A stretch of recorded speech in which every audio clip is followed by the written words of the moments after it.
Erin, that's probably a really good note to leave our chat on, but you're not off the hook yet because we have all of the Twitter questions and there are plenty of them that have come through. So let's kick off with, actually we're going to I think we'll do a live question. Let's go to Niall Edwards in Ireland. Niall, are you there with your question? I am indeed, yes. Thank you very much indeed. Very insightful. Lovely to hear you speak on the topic, Erin. You've been quoted as saying that water is a story.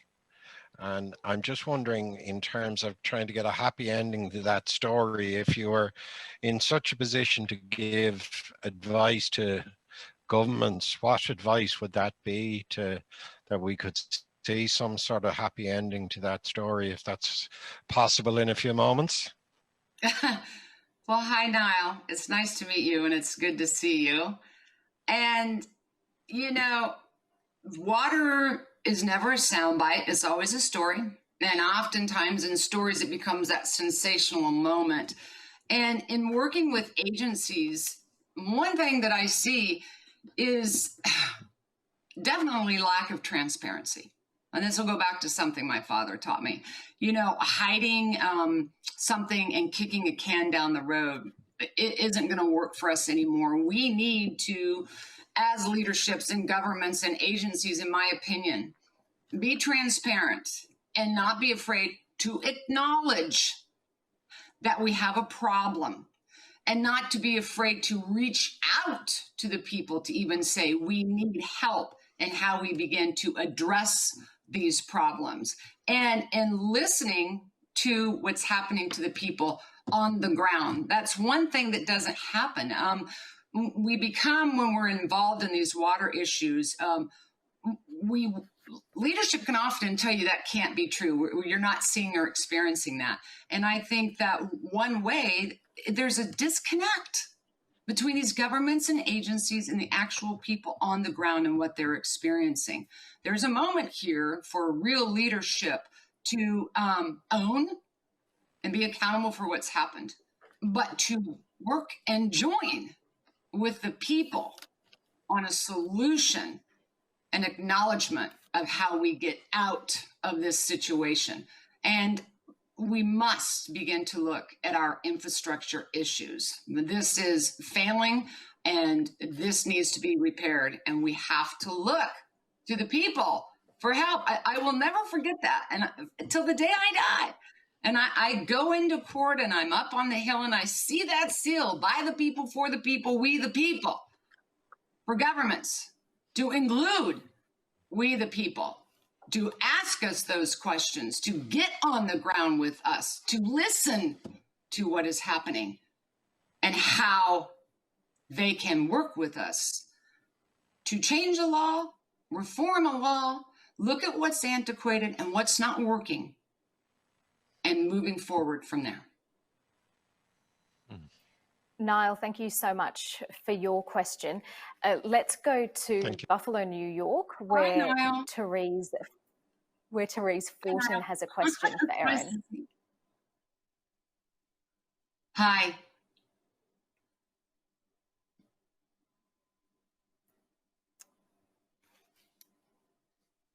Okay, Therese, it seems as though we can't actually hear you there, so maybe we can try again. If we can't hear you, I think I might have the gist of what your question is, but if you just want to try again, we'll see whether we can get that audio working. Now?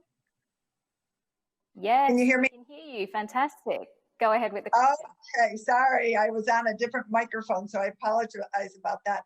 I'm Therese Fortin Barnes. I am from Buffalo, New York. I help cancer patients get toxic chemicals out of their house, out of their home, out of their water, help them try to figure out where toxic and harmful carcinogens are coming into their home. And unfortunately, it takes so many people to get an illness to realize the amount of toxic chemicals that are in our home and in our water, of course. And I see it all the time, and it's so sad to me that all these cancer patients, it's too late. I'm trying to get to people before they get to cancer too, but the problem is these 80,000 chemicals that are out in our world and in our products and mattresses and rugs and food and water and everything are so unregulated by our government that I feel like I'm always on a constant battle to help them fight these illnesses. And so from you, everything you've done, I'm sure you probably have fought some of these chemical companies, which we all know are so huge. And what can we do as citizens to try to get these chemicals regulated or get them out of our environment and our world and our food, our houses? Hi, it's nice to see you. And that's an excellent question. And it's a very big question.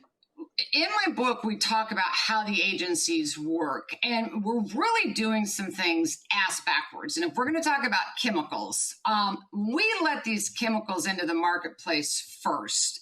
And they almost get, tried out on us, truly as a guinea pig, before we come in with studies that conclude, yes, it causes cancer. We shouldn't have done that. We need to have studies on the upfront of these chemicals and what they will do in the environment and to public health and welfare before we ever put them into the environment. And this goes a little bit back to even Niall's question. How we, the people, send that message, how we work together to get them to change policies that are antiquated, that aren't working, that are actually hurting we, the people. And you can do that right at your own city council level. I have seen over and over again, we share this in Superman's Not Coming, how permits and regulations and what can go on in your own backyard can begin with the city council and can make a change there.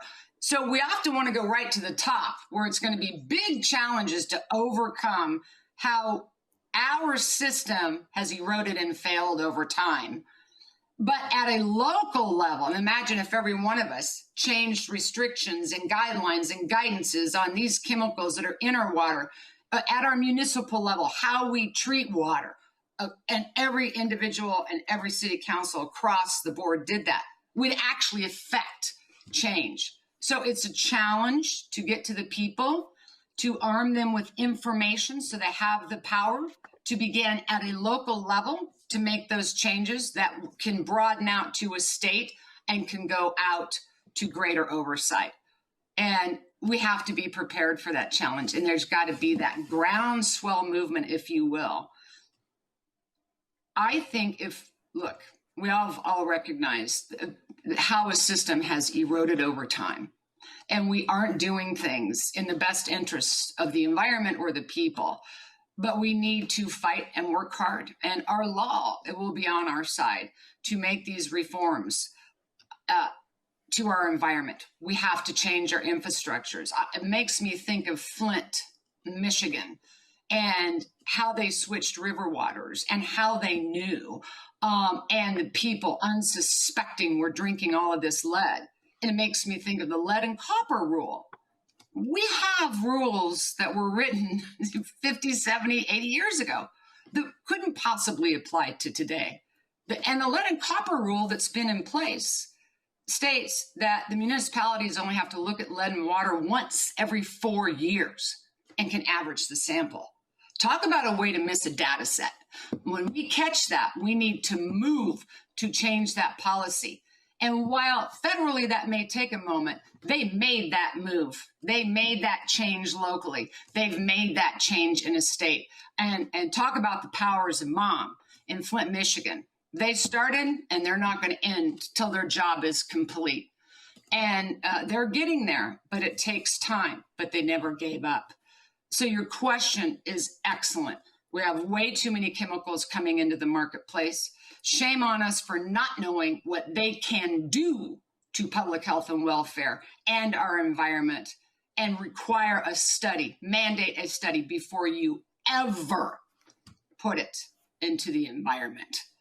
It's going to take a moment for us to get there, but we're in that awakening. And I think we will begin that process.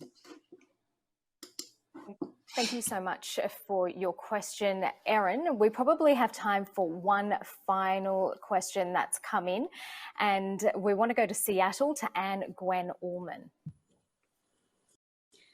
Hi, Erin and everyone. My question to you, Erin, is can you please share an inspirational story where people worked together and accomplished a positive environmental outcome to help inspire young people who have inherited so many problems? I could share so many, and I do share them in our new book. I want to share briefly, we talked about the moms of Flint. I want to talk about the moms of Hannibal, Missouri, who had lead levels worse than Flint. And they came to us, and we went out with them, and we began to work with a small group. And again, knowledge is power, and giving them information and understanding how they got to where they were. And that group of 5 became a group of 10. And they went door to door in their community and informing people about what was happening. You know, when I went out to Hinckley, again, things were visual, right? And tools in your hand to look at and to see are really very helpful. And as they educated the entire town, they wanted to do more. And one of the moms ran for city council. And she won. And she did a referendum and put it out to vote to the community. Do you want ammonia in your water, yes or no? And now they knew, and they all voted no. And here they go. They have a law now. Because of this action at a very local level, they can no longer add ammonia to their system. And guess what? I'm happy to report they have lead-free water. And so I've watched the moms in Tonganoxie, Kansas. Again, it is about knowledge is power, getting your information and joining that collective. We're not alone. And when you do, it becomes a groundswell. And they too went to their city council and they moved Tyson out of town and they saved and protected their aquifer and the future health of their children. The stories are endless. And this is where I say it begins in your backyard. It begins with yourself in your own hometown. And you can make changes there. Those stories are everywhere, and we do share them in the book. There can be a positive outcome. I think that we will see a much more positive outcome. As we go through this crisis, we wake up, we can see what is going on and how we activate. I really believe the moment's here. You're welcome. Thank you so much for your question, Anne Gwen. And I think that's probably a really good point to end our discussion, although I think we could probably hear from you for hours, Erin. You're so intensely fascinating. A couple of things that I took from what you were telling us earlier, that leadership comes from kindness and compassion, that the greatest wisdom is to look at the resilience of the planet, and you can see that mirrored in the individual. It's a representation of us and just how resilient we are, and that the importance of self-renewal, giving yourself time to breathe and reboot, but also the permission to cry. Amen to that. Some of us need that every once in a while. Erin Brockovich, thank you so much for your time. Thank you.